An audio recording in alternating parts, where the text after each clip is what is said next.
Hello Rovers fans, welcome to our pre-match live stream for tonight's live Sky game against Borough at Ewood Park. I'm filling in for Ryan tonight on hosting duties, and I am joined by our panel. We've got a debutant tonight. We've got Glenn down in my bottom left of the screen. Hello Glenn. Evening. We've got Howard rejoining us in one of my favourite Blackburn kits of all time. If you can show it off for us as well as he says hello. It's a classic, isn't it? Yeah, it's good to be on. And we're joined by Alex, as per usual, in my top right, where I'm usually sat on the screen. Hi, Alex. Hi, Joe. You all right? Yeah, not so bad. Just a really quick reminder before we start, guys, that we're proudly sponsored by 6 Yards Out. The Rovers Chat YouTube channel is proudly sponsored by 6yardsout.com. They've got retro football from every era with mugs, phone cases and much more. They also have plenty of Rovers goods, including apparel with the famous 94-95 season and this season's kit. Check them out using the link in the description below. Okie dokie then. Well, we'll get straight into things. We're going to start with our predicted/wish list lineups for tonight. And up first, we're going to come with Alex's lineup. So we'll get it on screen. And Alex, if you just want to talk us through yours and why you've gone for what you've gone for. Well, I think probably if you look at that back four, it probably picks itself, I would say, even though the defence hasn't been that great recently. I think due to just the lack of numbers, really, lack of bodies, I don't think there's really any other option there. We don't really know the availability of Bell, so that's why I went for JRC at left back, who actually didn't have a bad game on Saturday. And then I think Rothwell, there's rumours that he might be fit, so I put him in there because I think the balance he gives the midfield is very good. And then obviously I think the big thing was who are we going to pick to replace Armstrong? Because he's obviously the talisman of the team at the minute. And I went for Dolan purely because I think he offers that kind of pace, that trickery. Similar, not in the same way as Armstrong, but he kind of offers something a bit more, in my opinion, than Gallagher would offer to this team. So just as a bit of a whistle-stop tour, that's my lineup. And are you confident that Rothwell will bring a little bit more dynamic to that midfield? Do you think that things will look a bit less static? And why have you chosen Evans as the one to come out for him there in your lineup? I think we've spoken on previous streams, haven't we, over the fact that when we play two of those more kind of defensive-minded midfielders, particularly like one in that more advanced position, just the balance of the midfielders look way off. As you've said, we've looked predictable, static. We've not looked like we can create any chances through the midfield, in behind the defence, into the strikers. So I went really for more of a similar kind of feel to that Johnson, Holtby, Rothwell midfield that did really well in certain games earlier in the season, because I think as close as we can get to that, the better, is my kind of idea with that. I think Tribal can play more of that Johnson role, and then you have Holtby who can be that kind of creative influence in the middle, who can distribute the ball very well, and then Rothwell who can run from deep, beat a few men and slip a pass into the front three. So I think that mixture really provides a good balance to it, and I think that's really been the I would say, only successful formula for us this season. So I think it's probably best that we went for that. Yeah, definitely. And we're already getting quite a few comments streaming in from YouTube and Twitter and whatnot. And Scott Taylor obviously agrees with you. He says, no Evans, please. And got a few different sentiments there that seem to agree.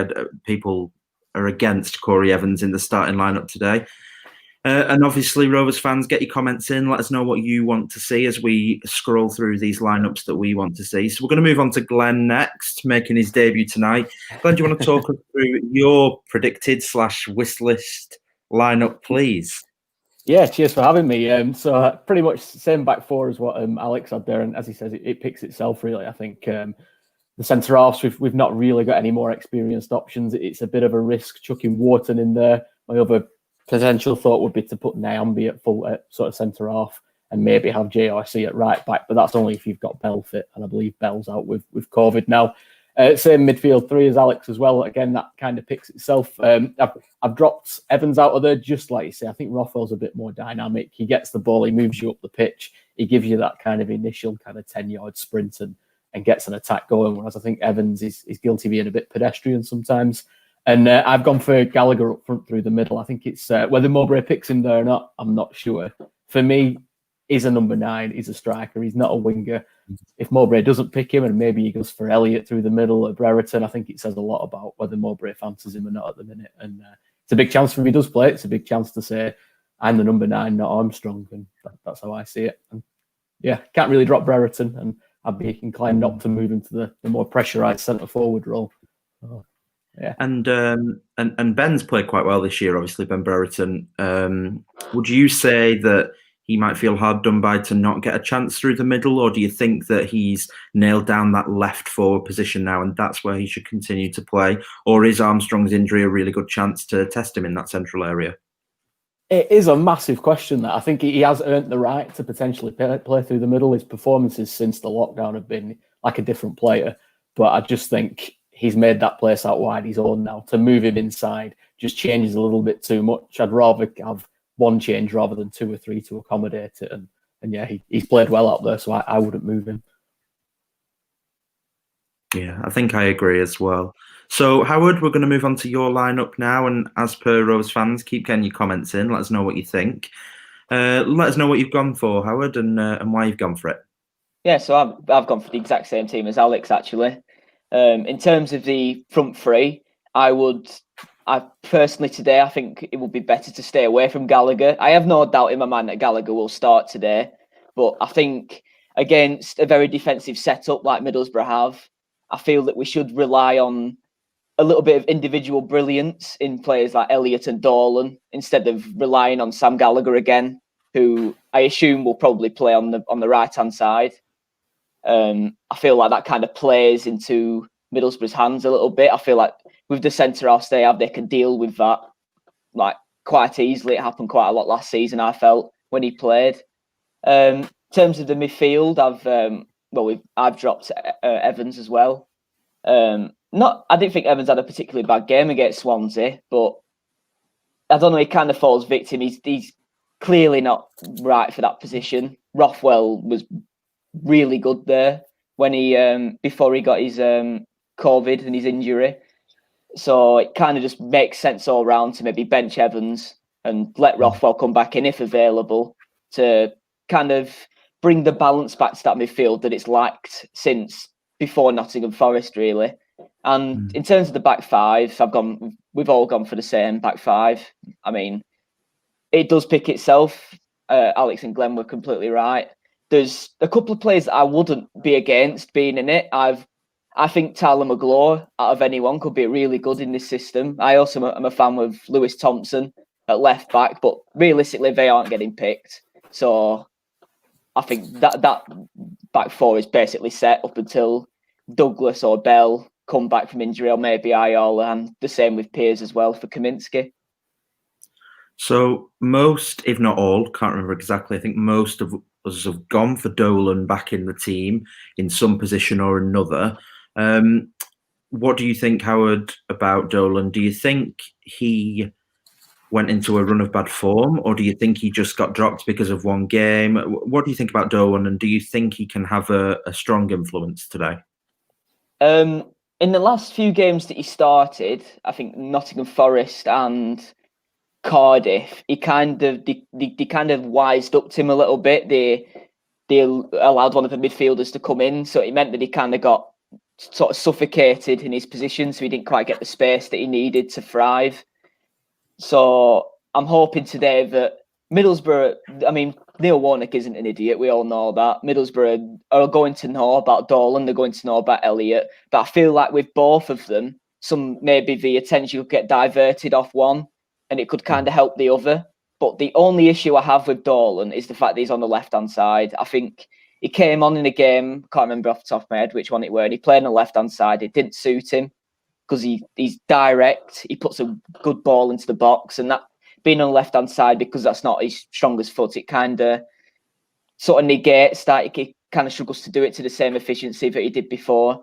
But it's very harsh on Dolan because he never really did anything wrong. He just kind of got dropped because, I mean, Harvey Elliott's just superb, isn't he? He almost has to play. So I think Dolan will be better suited today, but it is a bit of a risk of him being on the left, I must admit. Yeah, it's going to be an interesting game, and obviously just to nod towards the Middlesbrough team, from what I can see scrolling across Sky Sports News, it sounds like Fry is a doubt, and obviously those who follow it will know that he's a decent player, and they play a back five, so it's going to be a tough one, and a lot of teams that we've faced play a back five. Alex, do you think there's any merits for Rovers to consider playing a back five like so many of our Championship counterparts have chosen to do this year? I think there's certainly merits to it. I think obviously Mowbray has mentioned that, hasn't he? He's talked about it as being an option going forward. I think at the minute it's just a matter of personnel and lack of bodies. I mean, we just don't physically have the players to put in there, unless you maybe put Nyambi in as that right-sided centre-half, which could actually suit him quite well. But other than that, you are kind of looking at the bench. There isn't a lot there in terms of plugging any gaps if they do arise. So I can understand why he's sticking with the back four at the minute. But it wouldn't surprise me over the course of this season if we did see that at times, particularly as I think at times this season when we have push those fullbacks on, which is what this system demands to provide that width, because those front three play very narrow. As those fullbacks push on, we have been exposed quite a lot against some of the better teams in this league. So it'll be interesting to see if Mowbray wises up to that fact and tries to remedy that tactically by playing with those three centre-halves. I don't know if you mean by a back five as the three centre-halves and those two wing-backs going up the pitch and or not, but I think that's what you mean, and I wouldn't be averse to that if I'm being honest, because of just how exposed we've been at times this year. Yeah, so I'll just quickly nod to mine. Mine is the same as Alex's, so I've gone for the same back four as everybody else. I think the same midfield three as everybody else, I think. And yeah, Dolan, Brereton, Elliott. I think most of us, including our commenters tonight, expect Sam Gallagher to play. Now, obviously, he grabbed himself a goal against Coventry, and we'll just quickly talk Sam Gallagher in general. We've got a few comments been streaming in. Sam Wright says if Gallagher plays, we want to see him up top, but most likely he'll be out on the right with Elliott central. And I think that's an interesting one because I think we saw that a couple of times as he's come on as a substitute. Now up against a back five tonight and a physical team in Middlesbrough. Do you think, Glenn, that Sam Gallagher could perhaps offer more in a game like this than any other game? He should offer more. I think he's. We look at a number 9 and we kind of all think of Danny Graham as this big guy who can go win the fouls on the edge of the box. I think Sam Gallagher's not Danny Graham. I don't think. Well, for the last few games, he's not had a first touch for me. I mean, the last home game against Reading in particular, it was like he had rubber boots on at times, and I do feel sorry for him. Kind of farmed out wide. I don't think he sees himself as a winger, but he does have that physicality about him. He does need to put himself about a bit. I mentioned Danny Graham again. He should have learned so much from him last year in terms of his hold-up play, holding defenders off, winning those free kicks on the edge of the box. For me, I think he's a better option there than Brereton just because there's a bit more strength to him. I mean, I don't know if anybody else has noticed, but Brereton looks like he's been on the weights all summer. He's not the kind of sort of thin kind of lad he was last season. And he could do a job up front, could Gallagher. I'd like to see him played there, given the opportunity to do it personally. I think he gets a lot of stick playing out wide, and I think Mowbray gets a lot of stick for playing him out wide. This is the perfect opportunity to play him through the middle and say, go make that position your own. He's a different player to Armstrong. Armstrong's in around the back last defender, the pace, the finishing. Gallagher needs to be a bit more of a battering ram tonight, I think, and win us those free kicks and get us up the pitch a bit more directly. Yeah, definitely. And I think Sam Gallagher in general would probably be personally unhappy with some of his performances, but the stats don't lie. He's got quite a good goals to game time ratio over the last calendar year. He's coming on as a sub and getting himself goals, and he did it again against Coventry. And I think all four of us and everybody watching would be delighted, if we came out of today and he'd scored a brace. And, one of the interesting ones, just a really quick one I want to touch on, and I'll ask everybody to give me a name. No Armstrong tonight. What happens if we win a penalty? Who do you want to see stepping up to take that penalty? I'll start with you, Howard. That's a really tough question. I would probably say Holtby. I don't know why, but I kind of feel like Holtby will kind of have the know-how of that. Got a few comments agreeing with you there. Dazzler 73, Hauser 07, the CRE. I don't know how I'm saying that one, but yeah, we've got 3 people agreeing with Holtby. Alex, your thoughts? God, you've taken me by surprise with that one.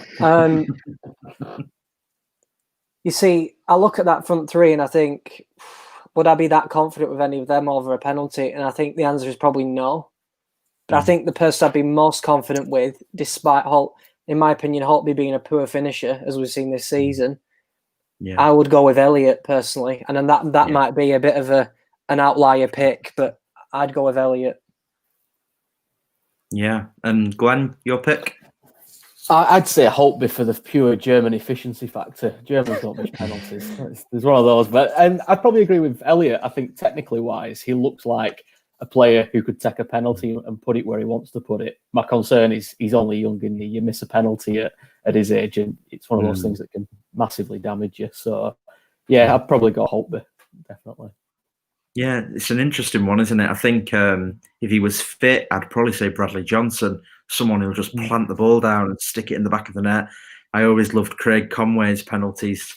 I think back to Brentford away on the last game of the season as we got relegated, and that penalty he was never going to miss. And yeah, I always like it hard and high and just whack the thing. And I fear that, we saw Ben Brereton miss a penalty against Fleetwood in pre-season. It wasn't particularly poor, but it was saved. And for me, if a penalty's saved, it can't be a good penalty. It hit the post or, something mental then maybe, but you've got to put it in the net, haven't you? And nobody going for Sam Gallagher there? Nobody thinks Sam Gallagher could take the penalty? Have we any faith? No. It doesn't seem, and it doesn't seem like we've many comments to that effect either. Okay, we're going to quickly move on to some tactical stuff now, and I'm conscious not to monologue too much, so I'll kind of present the stuff that we've pulled together on the Rovers Analytics page this week, and then ask you guys a little bit about it. So up first, if we've got the graphic, I think we do. See. So yeah, Middlesbrough. They average a possession of 46.9% this season under Neil Warnock, and away from home, as they are tonight, it's even lower at 45.6%. We've obviously had many a discussion about Rovers struggling when they have more of the ball, or at least that's the way I view it. Do you think that Middlesbrough's patience in allowing the other team to control the ball will hinder us tonight? And I'll start with you, Alex. I think the short answer to that would be probably yes. I think purely because of the fact that it's hindered us so many times before. So you can only come to the conclusion that if teams continue to come to Ewood with the same kind of approach that Cardiff did, that Forest did to an extent, and that teams did all of last season as well, that you do come to the conclusion that these teams that do come and kind of sit in that low block at Ewood, we just cannot break them down. I think looking at that possession, it really doesn't surprise me with a manager like Neil Warnock. It really doesn't. He makes sure that his teams use the ball, the little of the ball that they do have, effectively. And so, again, it will be making sure that the defence is switched on for set pieces, which we weren't on Saturday. That's going to be massive tonight. But just looking at that, yeah, it's probably going to be another one of those games where we have in the high 50s, low 60s possession, which we had on Saturday, and we had the Saturday before that and before that. So I think one thing that I do have to make a point about is I think we are only 9 games into the season, and I do think that when we kind of compare percentage possession when we've won, lost and drawn, there is definitely a correlation there. But I do think that the Derby match skewed the statistics quite a lot. If you look at the graph, my A-level maths is, screaming at me.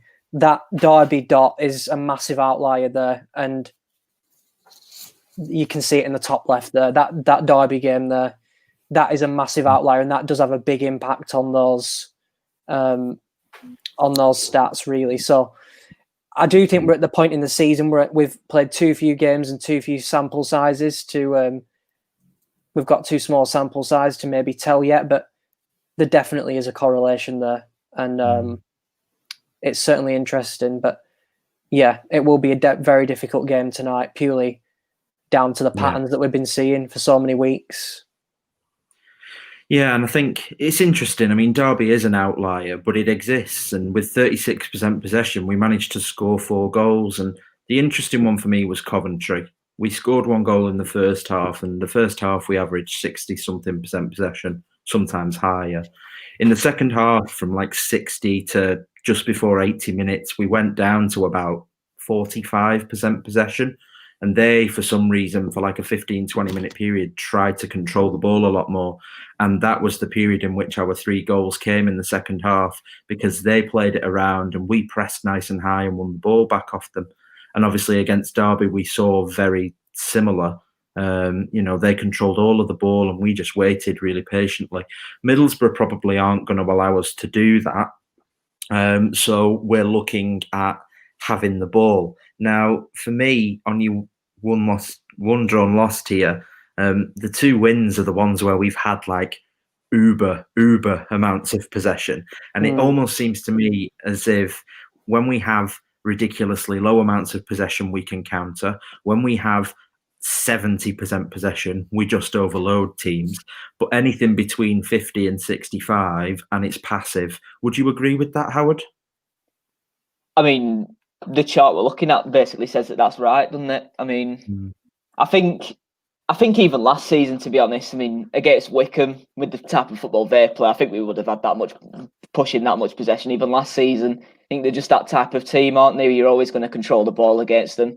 But going back to the Derby one, it's quite shocking, really, like how low that is compared to everything else. Like that's the only one under 50%, and it's under 40%. But it also makes you wonder, as well, with what you just said a bit against Coventry, that why haven't we done that more? We could have done that against some of the teams that we've played in the last few games. Not today, because that's never going to be the case against Middlesbrough.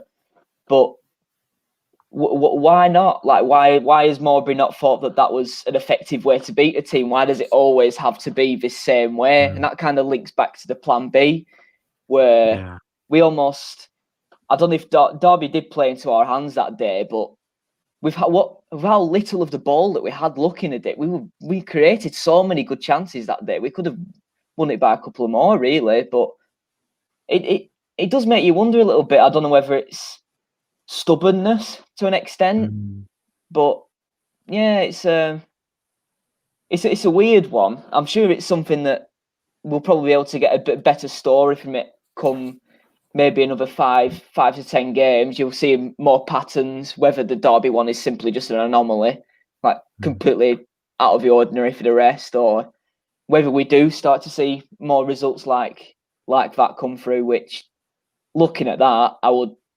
possibly hope is the case, really. Yeah, I certainly agree. I think against a team like Watford, definitely a team like Forest, who they just had a new manager and they were desperate for results, I think we could have afforded to perhaps give a little bit more possession away. But that's the big question, isn't it? Because how do you give possession away? You can't purposefully just give them the ball and say, right, there you go, lads, we're going to defend in our block now, because that would just be ridiculous. So in some ways, especially when teams come to Ewood, we're waiting to see how they play. I mean, we all thought Reading was going to be a low-scoring game, or at least most people did. There were a lot of 0-0s being thrown around, 1-1, and 9 seconds into the game, and they're putting the ball in the back of the net. We equalised pretty quickly after that, and you're thinking, oh, right. And I think Reading really shocked us. I think we didn't expect them to come and try and score 4 goals. And that's what I think outdid us that game. I think we really didn't see that coming. Do you think there's a chance, Glenn, and I know it's Neil Warnock, but do you think there's a chance that Borough come tonight and surprise us and throw men forward, and we're sat there at 20 minutes 2-0 down thinking, Christ, we've been done again? Do you think that could happen?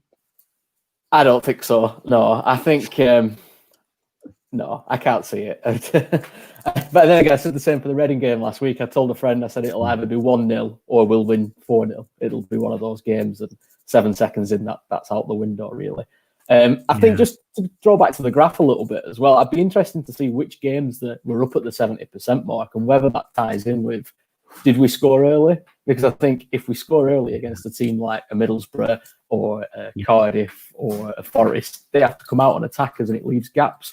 I think the longer it stays 0-0 and we've got to break a team down, I think that's when we struggle, we get a bit frustrated, and that's when we're not basically scoring the goals, not creating the chances. Get an early goal tonight, Middlesbrough have to either sit in and let us have the win, or they have to come on attackers, and that leaves gaps. The difference tonight is we don't have the pace of Armstrong up front, so there's a lot resting on the likes of Elliott and Dolan.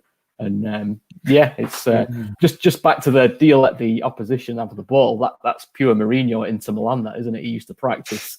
You have the ball, we'll keep a shape and hit you on the break. And I think on that as well, managers get criticised for trying not to lose a game rather than trying to win it. And I think, sorry, that's my cat just decided to get involved. To answer your question, I can't see Middlesbrough kind of coming and throwing the kitchen sink at us. I think they'll try and keep it tight. We'll have to keep switching on at the back. Yeah. Really quick one, Alex, just before we move on to a quick talking point before the team news is released.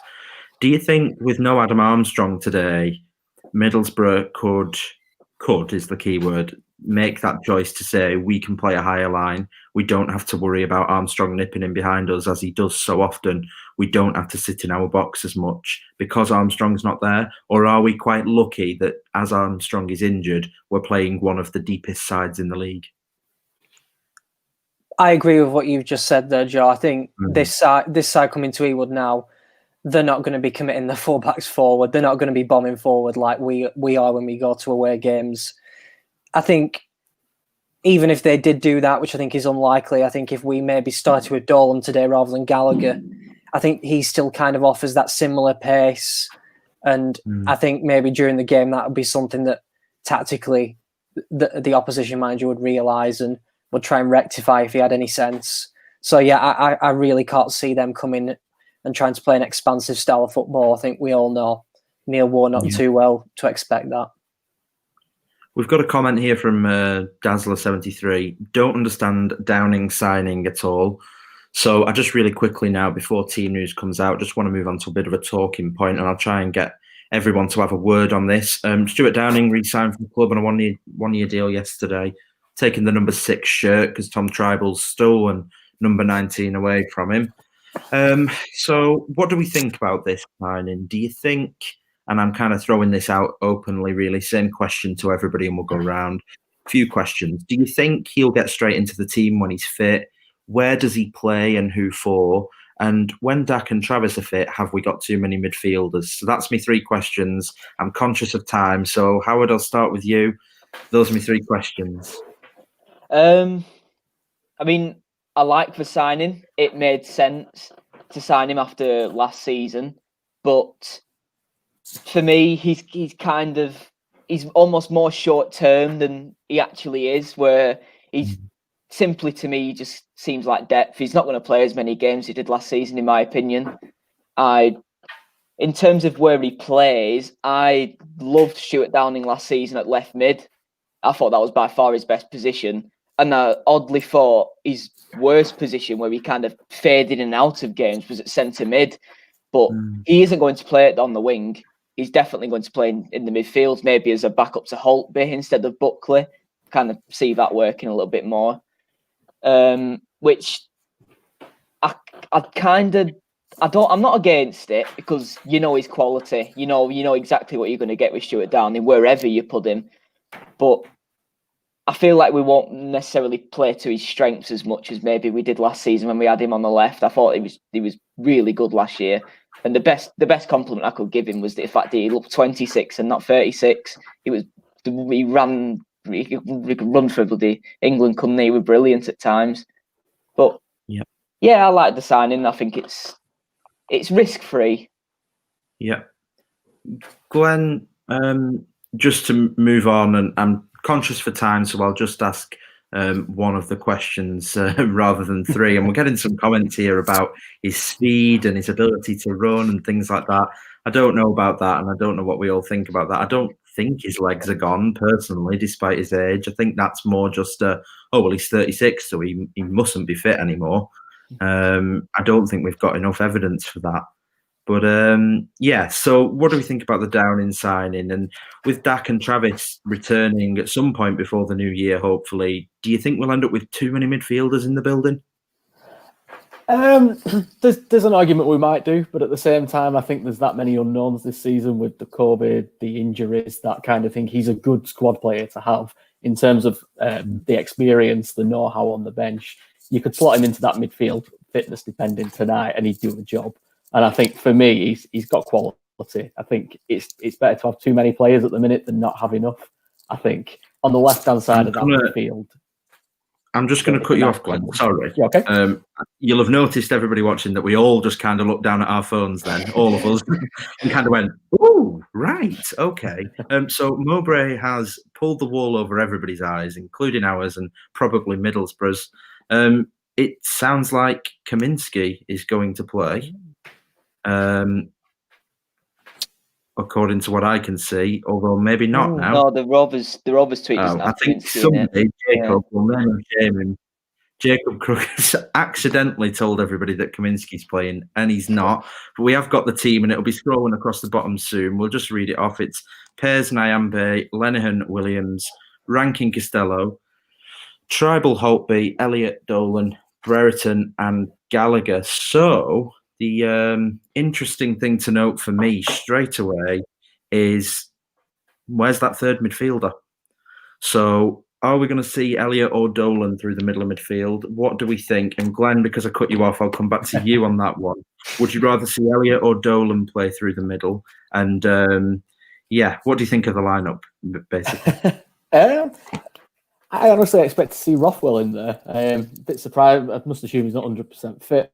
I'd probably rather see Elliott in the middle. I think he's not obviously got more experience, but he's got a bit more know-how than Dolan with the defensive side. I'd be worried that we'd be a bit exposed with Dolan in that midfield three.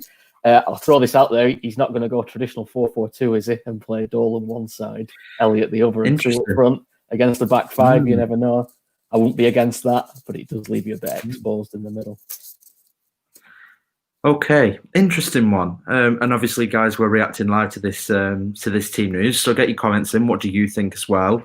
I personally believe it'll probably be the 4-3-3 with Elliott in the middle, but maybe wrong. That would probably lend itself to Brereton being left, Dolan being right, and Gallagher through the middle. But there's probably no guarantees that would remain the same, and it might shift throughout the game. Alex, is there a chance that Gallagher plays wide tonight? And is there an outside chance that it's 4-4-2, as a couple of our commenters, Leap Year Man and Liam Scott and Glenn, have alluded to? I think there's a very outside chance of that. I think there's kind of a nostalgic feel around the 4-4-2. I don't think it's a formation that Mowbray's ever really played for more than 15 minutes at the end of the game when he's desperately trying to find something that works. So I can't really see it being a 4-4-2. I've been wrong before, but I think that's unlikely. I think looking at the team there on who, what Rich Sharp usually attempts to do is place those players on the field in which he deems is the correct position, which Marbury's Tom Bowler doesn't always agree with. So I think he's got Gallagher down the middle, Broughton on the left, and Dawn on the right. And I think I would probably go with that. I think from what we've just talked about previously in this stream, I think we all agree that Gallagher's far more effective down the middle, and I think we prefer him there. I think looking at that midfield as well, though, Holtby and Elliott in there, they are two kind of similar style of player, aren't they? They more pride themselves on that distribution around the pitch, that passing ability, really. It'd be interesting to see if Elliott can kind of provide that link-up play that Rothwell has done in the past, whether he can maybe run on a bit more, beat a few men. So I think that'll be interesting. But yeah, I think looking at that team, it's that 4-3-3 that we've seen throughout the season, really. Well, and I was really impressed with Holtby and Elliott's link-up play in general. I think some of our sexiest and most Barcelona-style football comes through those two playing well together. We saw them both kind of shift left for sections of the last couple of games, really, and operate together, and also on the right-hand side at the start of games as well. So I definitely like them playing together in those pockets. It'll be interesting to see whether Elliott will play on the left of Tribal or on the right. We've seen Holtby in both of those positions, because obviously what you end up with JLC at left back is you probably need a bit of defensive cover on that side. So I wouldn't be completely shocked if Holtby takes on the left central midfield role. But I may be proved wrong. Okay, so we've got about 10 minutes before we wrap things up, before Sky steal our thunder and start their own build-up to the game. So I'm just going to go through a couple of talking points that we've got down. So avoiding things we've already picked up on, I'm going to go with a big one for you, Howard. Is Tony Mowbray in any danger in terms of his employment at Blackburn Rovers Football Club PLC? At the moment, I would say no, but I think come the end of this month, if results don't go well, I think there's a lot of winnable games this month. I think it seems it could be a bit of a possibility. It depends how bad it goes. I mean, I personally think if we have any sort of ambition, we have to at least get 11 points this month. I mean, we've got the Barnsley, Luton, QPR, Preston not great at home either, but I mean, Preston in it will probably still lose. So I think if it comes to the end of the month and we're sat about 16th, 17th, 18th with what? If we win like one game and then it's 2 wins in 10, I think that's when the questions then start to get pulled up, and rightly so. I think it's happened a few times, hasn't it? Where I remember about this time last year when we went on that bad run before the Barnsley and Brentford games, we questioned Mowbray, we questioned him in the League One season after Oldham. He always gets questioned. That's just the guarantee with Rovers fans, in that you're always going to have fans instantly snap at them. So. But I think if it went wrong this month, I certainly think he could be in trouble, yeah. But whether he gets sacked or not is a completely different story. Yeah. We've got a comment here from Jacob. Can't wait for the link-up in midfield between Holtby and Elliott. Similar to the build-up to the Galley goal against Coventry. We kind of alluded to that already. We know that Middlesbrough aren't Coventry. And anybody that tuned into last night's On the Other Side with Ryan and the Middlesbrough supporter, you'll have heard what we can expect from Middlesbrough. I don't know if anybody's seen Middlesbrough's team, but I'd be interested to check it out.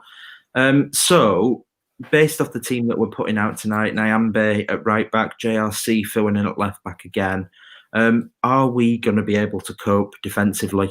Assombalonga back in form, Akpom, who seems like a decent player. Are we going to be able to cope defensively? Glenn, do you think we can cope with that back four? My worry is the midfield. I think the back four is good, but once you get those fullbacks pressing forward, it's who's going to drop in and cover those positions. I think we've got Holtby, we've got Elliott, all want to get forward. Tribal potentially offering that protection, but my worry is losing the ball at the pitch or the football backs being overwhelmed, particularly on kind of JRC's side of things. He's probably a targeted weak spot, which isn't fair on him. I've been impressed with him. He's a versatile player. But my worry would be getting overwhelmed out on the fullback positions, just especially without a Johnson in there or a Travis to kind of offer that protection. Yeah. And Alex, we all, I think, had Rothwell in our predicted wish list preferred lineups. He's on the bench tonight, and I think that's probably a case of, look, he's not played for a few weeks, not completely fit. Let's bring him on as an impact sub. What will Rothwell provide as a bench player, as compared to pretty much all of his game time this year as a starter? I think with Rothwell, he's the great enigma, really. He's the great unknown. One week he can be the best player in the team, and then the next week he can be subbed off at half time. You know, he's been that bad. So I've stopped trying to guess what Rothwell will bring to this team, just due to just how unpredictable he is. I think he will be. I think if he does come on tonight, which I think will be quite likely, because I think Elliott's played how many 90 minutes in a row, you know, and we've got another game on Saturday. I think it will be quite likely that we maybe see a good half hour of Rothwell tonight, depending on how the game's panning out. And I think he'll be determined to really hit the ground running in the way that he kind of left the team in a bit of a sudden event, really. But yeah, I think I'll go back to Glenn's point that I think the defence, it's the set pieces that worry me. You know, we've not been conceding many corners, but that corner on Saturday, it really worries me heading into tonight's game, because I think that's Middlesbrough's bread and butter. And I think if that midfield can't provide that protection to the defence, I think we could be in for a pretty tough evening. But having said that, Mowbray does often pull out results out the bag at the times we least expect it. So who knows? Right. Well, on the note of results, just before we finish up, before Sky take over from us, for those of us that are watching this game legally, I just want everybody's predictions really quick. Yeah, don't illegally stream, support the team. You know, we'll get that message out there. I just want to get everybody's predictions. So we've all seen the lineup now. We know who's playing. We know who's on the bench. And I think we know that Asombalonga is playing for Middlesbrough, as is Fry, who was a doubt, but he starts. And Akpom drops to the bench, which probably says a lot about their intentions in terms of moving forward. Thanks, Ryan, for that team news there in the comments. So let's get our score predictions in. I'm going to kick things off personally this time. I'm going 1-0, and I think Sam Gallagher is going to score a goal today. Alex, what's your score prediction? I predicted a 1-0 loss on the Rovers Chat group. I don't want to get too much abuse from all the fans on Twitter, so I'll go with a 1-1 draw with Elliott to score for us and Asombalonga for Middlesbrough. Hunter's Army also agrees. He reckons Asombalonga will get a goal, and he says no Armstrong, no goals. Interesting point. Dazzler73 reckons 1-1. Stand and Stare reckons 2-1 Rovers. Leap Year Man 2-1 Rovers as well. So interesting. And BRFC Best Moments is ignoring my don't illegally stream, support the team. Daniel Woods 1-1. Brereton to find the net for us. Interesting. Glenn, what's your score prediction for today's game? I said 2-0 on the Rovers Chat earlier, but it's that Asombalonga thing. He's one of those players that always scores against us, so I'll have to say 2-1. But similarly, I can see Gallagher getting a goal for us tonight. Sure, he can do a job through the middle, hopefully. And I'll go with Elliott to get the second. And a nervy Kevin Bradshaw's gone 3-1 Rovers. Inevitable will concede, but think the team will be up for it. But Dazzler73 says 2 goals. Who's going to score? And yeah, interesting one. I don't know where the goals come from. Howard, you're getting the last laugh today before we finish things up. What kind of note are we ending on? What do you reckon for today's scoreline, mate? I mean, I hate to be that guy, but I've gone for 3-1 Middlesbrough. I think I really, really do not fancy our chances today whatsoever. I've gone for a Dolan goal for Rovers today, and McNair, Asombalonga, and Howson I'll go for. Throw some names out there for Middlesbrough. McNair is exactly the kind of player that would score against us as well. A few more before we finish. Either 1-1 or 3-0 Rovers. Interesting one from Liam Scott. A 1-0 loss or a 5-0 win, which, to be honest, if you're a betting man, is probably about right. Matthew Ramsden, we only win if we score 4. Yeah, it's not far wrong. Interesting one, and I don't know if we'll be able to manage that. 1 goal, a penalty, stand and stare. Dazzler reckons that's a decent shout. And Parky 1981, 2-0 to Rovers. So yeah, we've got a mixed bag. I think this is probably the least optimistic. I've seen the comments for a while. Quite a lot of people think that we're going to struggle today. And I think it's going to be one of those games that could go either way. But we were all wrong about Reading. So who knows? Right. Well, thanks very much for everybody who's joined us in the comments and got involved. We'll be streaming post-match as well. And Ryan will be back on hosting duties so I can kind of relax and get myself a drink after we've probably lost and depressed everyone. Thanks for joining me, everybody. Well done, Glenn, on your debut, mate. Thank you very much. Enjoyed it. Brill. So, just before we finish, just a kind reminder that we are proudly sponsored by 6 Yards Out.